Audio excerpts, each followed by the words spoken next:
दोस्तों नमस्कार, मैं Rajneesh Kumar PVR aquaculture farm से। कैसी है मेरी पीवीआर एक्वा फैमिली? होप सब स्वस्थ हैं, मस्त हैं। दोस्तों आज हम इस वीडियो में बात करने वाले हैं अपनी वाटर बॉडी की अमोनिया रिमूवल कैसे करें। आपने एक्वाकल्चर में पानी पाल लिया तो मछली पल जाएगी, और पानी में भी स्पेशली अमोनिया मेंटेन कर लिया, अमोनिया मिनिमाइज रख लिया तो आपकी बल्ले बल्ले है। आप जो भी मेरे नए किसान, नए एंटरप्रेन्योर्स आ रहे हैं मार्केट में, जो अच्छा कल्चर करने वाले हैं, मेरी सबसे रिक्वेस्ट है पानी पे बहुत फोकस करें। पानी के हार्डली 10 पैरामीटर्स होंगे, वो आप मेंटेन रखें अपनी वाटर बॉडी के। वीकली एक शेड्यूल बना लें, एक चार्ट बना लें, एक रजिस्टर बना लें अपने फार्म पे। और ये आपको एक क्रॉप करना है, और एक क्रॉप के बाद आपको अपने बायोमास के साथ एक कोरिलेशन पता चल जाएगा कि जब जब आपका बायोमास बढ़ा, कौन कौन सा पैरामीटर किस किस मंथ में डिस्टर्ब हुआ, और आपने उसमें क्या सॉल्यूशन अप्लाई करा, वो कैसे वो मेंटेन हुआ। जैसे हमारा हैबिटेट एयर है, मछली का हैबिटेट पानी है। अगर आपने पानी मेंटेन कर लिया तो सब चीज़ आपकी मस्त रहेगी, आपकी क्रॉप भी अच्छी रहेगी, फिश भी स्वस्थ रहेगी। तो दोस्तों आज हम अमोनिया के बारे में बात करने वाले हैं इस वीडियो में। मैं आपको 3-4 बेसिक्स बातें, मैंने पहले भी कुछ वीडियोस में शेयर किया हुआ होगा, लेकिन कई किसानों भाइयों की रिक्वेस्ट आई कि ये अमोनिया की बड़ी प्रॉब्लम फेस होती है उन्हें, और मैंने ये देखा है कि वो बेसिक काम नहीं कर रहे हैं। आप जब कोई भी, चाहे आप इंटेंसिव फार्मिंग कर रहे हैं चाहे एक्सटेंसिव फार्मिंग कर रहे हैं, पहला फॉर्मूला आप अपने फार्म पे हमेशा जियोलाइट्स लेके रखें। जियोलाइट्स की मात्रा आपको पता होनी चाहिए। अगर आप एक्सटेंसिव फार्मिंग कर रहे हैं, जब भी आपकी मछली 500 केजी बायोमास से ज़्यादा हो जाए तो 20 केजी पर एकड़ पर मंथ आप अप्लाई कर दें। आप अगर इंटेंसिव फार्मिंग कर रहे हैं, या इंटेंसिव का मतलब है जहाँ पे आप 20, 25, 30 टन एक्सपेक्टेड कर रहे हैं पर एकड़ प्रोडक्शन, तो आप 30 से 35 केजी पर एकड़ पर मंथ वे एप्लीकेशन यूज़ करें। लेकिन एक बात ध्यान रखें, जब भी आप एक्सेसिव जियोलाइट्स यूज़ करते हैं तो आपके पानी की सैलिनिटी भी बढ़ती है, क्योंकि सारे पैरामीटर आपस में कोरिलेट है। जब आपकी सैलिनिटी बढ़ती है तो आपको मोर ऑक्सीजन रिक्वायर्ड होती है। तभी कहते हैं कि अगर अमोनिया बन रहा है तो एरिएशन भी चलाओ। सब आपस में कोरिलेट है पैरामीटर्स। तो जब आप बहुत बहुत मतलब जियोलाइट्स एक नॉर्मल यूज़ करें, ऐसा ना हो कि मछली 100 ग्राम की तो भी आप बहुत एक्सेसिव क्वांटिटी में जियोलाइट यूज़ कर रहे हैं।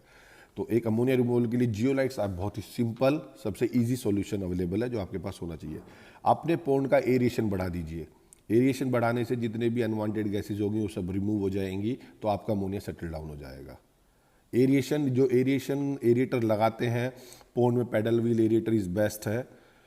तो आप ये देखिए कि अगर जैसे हम अपने अगर टैंक्स में कल्चर कर रहे हैं तो वहाँ डिफ्यूज़र्स लगाते हैं, तो एरिएशन का बड़ा ही इंपॉर्टेंस है। तो अगर आप लगाते हैं तो अनवांटेड सब गैसेस बाहर हो जाती हैं, आपका ऑक्सीजन रिच हो जाती है आपकी वाटर बॉडी, तो अमोनिया अपने ऑटोमेटिक सेटल डाउन हो जाएंगी।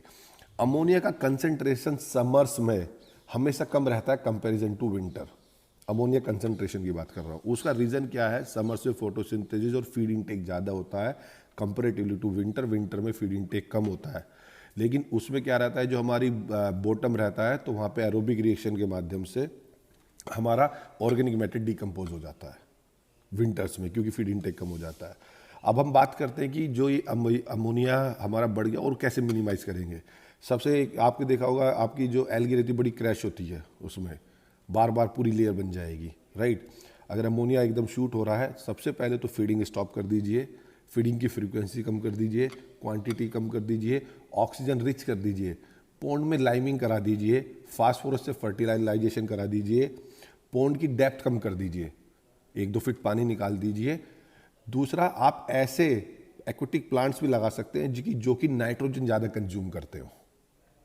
आपने बहुत सारे मैंने देखा है कई सारे विलेज के पॉन्ड्स में भी, वहाँ पे वो कुछ सिंगाड़े टाइप की बेल भी लगा देते हैं, वो हाईली नाइट्रोजन कंज्यूमिंग प्लांट्स हैं, तो वो जो भी अमोनिया तो उसको कंज्यूम करते रहते हैं। तो हमें ये देखना पड़ेगा कि हमारी किस एक्टिविटी के कारण बन रही है। जनरली मैंने एक और बात नोटिस की है कि बहुत सारे लोग हाइब्रिड मांगूर पालते हैं। मेरी सबसे विनम्र निवेदन है, उसे पालना बंद कर दो। सब के सब उसे चिकन वेस्ट खिलाते रहते हैं। वो चिकन वेस्ट, अगर आप इकोनॉमिक्स की बात करेंगे, मेरे को नहीं लगता कि आपकी कॉस्ट भी मैच होती होगी। आप बस मेहनत करते रहते हैं, कोई प्रॉफिट बुक नहीं कर पाते, और वाटर की स्थिति इतनी खराब रहती है, आपका अमोनिया हमेशा 6 से 8 ppm रहेगा। आप ये देखिए कि जो आप प्लांट प्रोटीन और एनिमल प्रोटीन यूज़ कर रहे हैं, उन दोनों में भी वाटर बॉडी का अमोनिया डिफरेंस रहता है। आपका फीड वेस्ट नहीं होना चाहिए। अगर फीड वेस्ट हो रहा है तो 100% आपका अमोनिया शूट करेगा सरेगा। अमोनिया मेनली आपका दो ही कारणों से सबसे ज़्यादा होगा, एक तो जो फीड वेस्ट हो रहा है, दूसरा जो एक्सक्रीटा पोटी मछली कर रही है। तो हमें दोनों का संतुलन बना के रखना पड़ेगा। तो दोस्तों ये 4-5 बेसिक्स बातें आप फॉलो करें अमोनिया कंट्रोल करने के लिए। आपने अमोनिया कंट्रोल कर लिया तो आपके सारे वाटर पैरामीटर्स मेंटेन रहेंगे, नाइट्रोजन साइकिल आपकी परफेक्टली आपकी वाटर बॉडी में चलेगी, मछली विद इन टाइम फ्रेम आपकी ग्रोथ करेगी और आपको अच्छा प्रॉफिट बुक करके देगी।